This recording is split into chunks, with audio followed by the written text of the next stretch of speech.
Jay, for somebody who's got the resume you already have in comedy, it must be like a different world altogether, though, when you bring in two personalities like Farrell and Galifianakis. How did that change your approach to making your films? Well, I've known those two guys. You know, Will was in my first film, Austin Powers. He played Mustafa, the guy in the Fez, and I got to work with Zach a couple years ago in Dinner for Schmucks.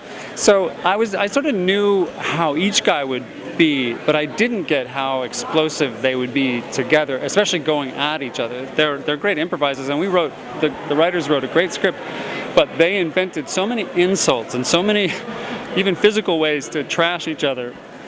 And the improvisation goes on in the writing process too, because we sold the pitch on 2 paragraphs, you know, and then we started improvising in rooms, you know, from then for like months and months and months before we even started shooting. So there's a blurry line between writing and improv the whole time. But that's to be able to work with guys who can invent anything you want, you know, or more than you expected, that's where the gold is.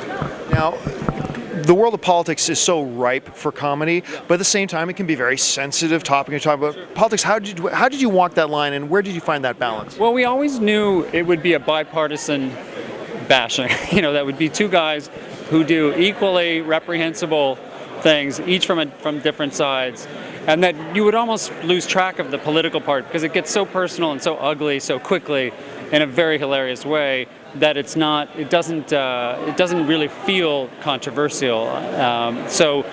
However, we're all completely fed up, I think, with how unstatesmanlike most of the political process is working these days, and how much it is like a cage fight, a professional wrestling match, rather than statesmanship. So we hope people would see it as this exaggerated, hilarious thing, and would want to have some comic relief by the end of the election system. Congratulations, Jay. We can't wait to have the film on AMC screens. Thanks.